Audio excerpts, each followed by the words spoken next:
అధ్యక్ష మేము చాలా అద్భుతంగా త్రిబుల్ ఆర్ సాధించాం. వాస్తవానికి 2022లోనే మా ప్రభుత్వమే త్రిబుల్ ఆర్ ఉత్తర భాగానికి అనుమతులు తెచ్చింది. సరే మీరు చెప్పారు, సంతోషం. ఏం చెప్పినారు బడ్జెట్లో? దీని నిర్మాణానికి తగిన భూమి సేకరించడానికి ప్రయత్నం జరుగుతూ ఉంది. దీనికోసం బడ్జెట్లో 1525 కోట్ల రూపాయలు పెట్టానని భట్టి గారు చెప్పారు. నేను అడుగుతా ఉన్న, ఏడాది అయిపోయింది, మళ్ళీ బడ్జెట్ పెట్టారు. ఒక్క రూపాయన్న చెల్లించారా? ఒక్క ఎకరమన్న భూసేకరణ చేశారా? ఒక్క కిలోమీటర్ అయినా రోడ్డు వేశారా? అంతా అబద్ధం అధ్యక్ష. ఇకపోతే ఇరిగేషన్ రంగంలో భట్టి గారు పేజ్ నంబర్ 62 పోయినసారి 2024-25 తన బడ్జెట్ ప్రసంగంలో ఈ ఆర్థిక సంవత్సరంలో 6 పెండింగ్ ప్రాజెక్టులను పూర్తి చేస్తాం, 6.5 లక్షల ఎకరాలకు నీళ్లు ఇస్తామన్నారు. నేను అడుగుతా ఉన్న భట్టి గారు, ఏ 6 ప్రాజెక్టులు పూర్తి చేశారో 6 ప్రాజెక్టుల పేరు చెప్పండి, ఎన్ని ఎకరాల ఆయకట్టు ఇచ్చారో వివరాలు చెప్పండి అని చెప్పి నేను మీ ద్వారా భట్టి గారిని కోరుతా ఉన్నా అధ్యక్ష. అంకెల గారడి తప్ప అమలు ఉండదా అని చెప్పి నేను మిమ్మల్ని అడుగుతా ఉన్నా అధ్యక్ష. ఇంత దారుణంగా ఉంటుందా? మీ ప్రసంగాలు, మీ బడ్జెట్ లెక్కలు చూస్తున్న ప్రజలు ఏమనుకుంటారో అనే కనీస ఆలోచన, విజ్ఞత కూడా ఉండదా అని చెప్పి నేను అడుగుతా ఉన్నాను అధ్యక్ష. బడ్జెట్ అంటే అధ్యక్ష లెక్కలు కాదు, బడ్జెట్ అంటే అంకెలు కాదు, బడ్జెట్ అంటే ఒక భరోసా, బడ్జెట్ అంటే రాష్ట్ర భవిష్యత్తు, బడ్జెట్ అంటే బ్రతుకుదెరువు, బడ్జెట్ అంటే బాధలు తీర్చాలి. కానీ వీళ్ళ బడ్జెట్ అధ్యక్ష చెప్పిన దాంట్లో ఒక్కటి కూడా అమలు చేయకుండా అంకెల గారడితో ప్రజల్ని మాయ చేసేటువంటి ప్రయత్నం చేశారు అధ్యక్ష. అధ్యక్ష అంకెలు చూస్తే ఆర్భాటం, పనులు చూస్తే డొల్లతనం. ఇది గత బడ్జెట్ కథ, ఇది గత బడ్జెట్ కథ. ఇక వర్ధమానానికి ఈ సంవత్సరం బడ్జెట్లోకి వద్దాం అధ్యక్ష. ఇక ఈ సంవత్సరం బడ్జెట్లోకి వద్దాం అధ్యక్ష. ఈ బడ్జెట్లో భట్టి గారు పేరా నంబర్ 62, భట్టి గారు పేరా నంబర్ 62లో ఒక మాట చెప్పారు అధ్యక్ష. నది దాటేదాకా ఓడమల్లయ్య, దాటిన తర్వాత బోడమల్లయ్య అని పేరా 62లో భట్టి గారు చెప్పారు అధ్యక్ష. ఇది కాంగ్రెస్ పార్టీకి బాగా సూట్ అవుతుంది. నిజమే చెప్పారు అధ్యక్ష, నిజమే చెప్పారు అధ్యక్ష. ఓడ దాటేదాకా ఓడమల్లప్ప, ఓడ దాటినాక బోడమల్లప్ప. ఎందుకంటే అధ్యక్ష ఎన్నికల ముందు వాగ్దానాల జాతర చేశారు, ఎన్నికలు కాగానే వాటిని పాతర వేశారు.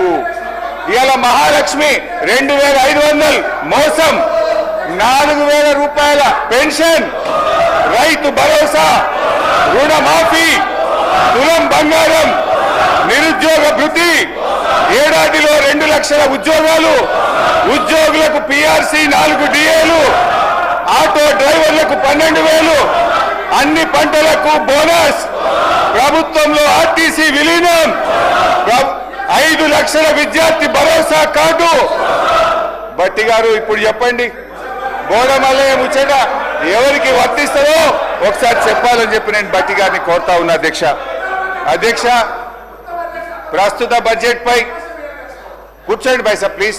నేను మాట్లాడినాక ఉప ముఖ్యమంత్రి గారు మాట్లాడతారు.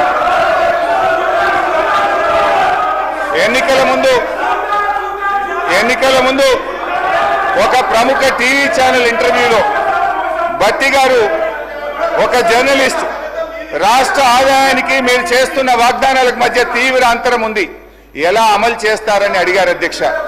భట్టి గారు జవాబిస్తూ, మా కాంగ్రెస్ పార్టీకి 100 సంవత్సరాల అనుభవం ఉంది, ఆదాయం ఎలా పెంచుకోవాలో మాకు బాగా తెలుసు, మా వ్యూహాలు మాకున్నాయి, ఆదాయాన్ని పెంచుతాం, హామీలన్నీ నెరవేరుస్తామని చాలా కాన్ఫిడెంట్ గా ఆ రోజు ఎన్నికల ముందు భట్టి గారు చెప్పారు. ఎన్నికల ముందు చెప్పారు, ప్రజల్ని నమ్మించే ప్రయత్నం చేశారు అధ్యక్ష. అయితే ఈ 15 నెలల ఆచరణలో ఏం జరిగిందో, ఏం ఒరిగిందో మనతో పాటు రాష్ట్ర ప్రజలందరికీ తెలుసు. వాస్తవిక బడ్జెట్ అంటూ డాంబికంగా ప్రవేశపెట్టిన గత బడ్జెట్ ఏమైందో చూశాం. ఇప్పుడు మళ్ళీ 3,04,965 కోట్ల రూపాయల బడ్జెట్ అని మరో గాలిమేడ కట్టారు అధ్యక్ష.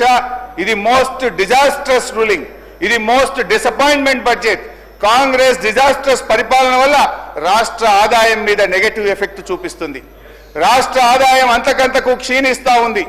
మరి అనుభవం గల భట్టి గారు ఇప్పుడు ఏం చేయాలి చెప్పాలి ఈరోజు. ఎందుకంటే అయితే తమ యొక్క పరిపాలనా వైఫల్యాలను సరి చేసుకోవాలి, లేదంటే రేవంత్ రెడ్డి గారి ఫార్ములా ప్రకారం ప్రభుత్వ భూములు అమ్మాలి. యనుమల వారి పాలనలో మరి ఎన్ని భూములు కథం పట్టిస్తారో తెలియదు అధ్యక్ష. ఎందుకంటే అధ్యక్ష గచ్చిబౌలిలో 400 ఎకరాలను వేలం చేయడం ద్వారా 30,000 కోట్లు రాబట్టాలని నిర్ణయించారు. ఇప్పటికే టీజీఏసీ భూములు తాకట్టు పెట్టి 10,000 కోట్ల రూపాయలు అప్పు తెచ్చారు. ఇప్పుడేమో హెచ్ఎండిఏ ఆస్తులు తాకట్టు పెట్టి మరో 20,000 కోట్ల అప్పు తెస్తామని మొన్ననే అసెంబ్లీలో సమాధానం చెప్పారు. హెచ్ఎండబ్ల్యూఎస్ఎస్ జిహెచ్ఎంసీ ఆస్తులు తాకట్టు పెట్టి మరో 20,000 కోట్లు అప్పు తెచ్చే ప్రయత్నం చేస్తున్నారు. హౌసింగ్ బోర్డు భూములు అమ్మకం ఇప్పటికే షురువైపోయింది. నాడేమో ప్రభుత్వ భూములు పెద్దలు ఇచ్చిన ఆస్తని, జాతి సంపదని, చచ్చిపోతే బొందబెట్టడానికి జాగుండదని రేవంత్ రెడ్డి గారు చాలా గొప్పగా సుభాషితాలు చెప్పారు. ఇవాళనేమో అధికారంలో రాగానే బరాబర్ భూములు అమ్ముతామంటున్నారు, అమ్మకానికి నోటిఫికేషన్లు ఇవ్వడం షురువైపోయింది. అధ్యక్ష, అమ్మొద్దని ఆక్షేపించిన నోటితోనే ఇవాళ భూములను అర్రాస్ పాట పాడుతా ఉన్నారు. అధ్యక్ష, దీన్ని వాటన్ తీరు మాట్లాడే దిగజారుడు రాజకీయం అంటారు. అధ్యక్ష, మొత్తంగా 50,000 కోట్ల రూపాయల ఆస్తులు తాకట్టు పెట్టి లేదా ఆస్తులు అమ్మడం ద్వారా భూములను ఆస్తులను 50,000 కోట్లను సమీకరించే ప్రయత్నం చేస్తున్నారు. అంటే ఏంది అధ్యక్ష? అందిన కాడికి అప్పులు చేసుడు, విచ్చలవిడిగా భూములమ్ముడు, ఇదేనా మీ మార్కు పాలన అని అడుగుతా ఉన్నా.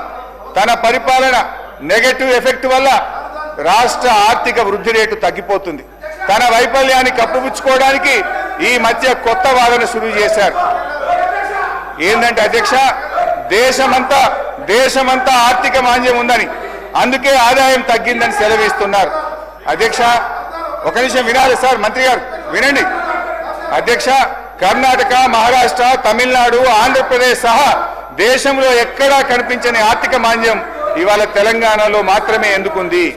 అంతా నాకే తెలుసు, అంతా నాకే తెలుసని ఈ ప్రభుత్వం, ఈ ముఖ్యమంత్రి గారు అహంకారంతో, అజ్ఞానంతో, అనాలోచిత నిర్ణయాల వల్ల రాష్ట్ర ఆదాయం కుంటుపడ్డది. తన వైఫల్యాన్ని కప్పుపుచ్చుకోవడానికి ఆర్థిక మాంద్యం వచ్చిందని, ప్రపంచమే స్లో డౌన్ అయిందని ప్రవచనాలు ప్రారంభించారు. ఏ రాష్ట్రానికి లేని ఆర్థిక మాంద్యం తెలంగాణకే వచ్చిందా? మీ నెగటివ్ పాలసీల వల్ల, మీ రివెంజ్ పాలిటిక్స్ వల్ల ఈ రోజు రాష్ట్ర ఆదాయం తగ్గుతా ఉన్నది. రేవంత్ గారి పాదం స్పీకర్ సార్, మీ ధన్యవాదాలు సార్. హరీష్ రావు గారు కూడా రిక్వెస్ట్ చేస్తున్నారు. ఒకటే సార్, ఎక్కువ ఇంటర్వ్యూ. అరే, నీకు చెప్పకముందే భయపడితే ఎట్లా?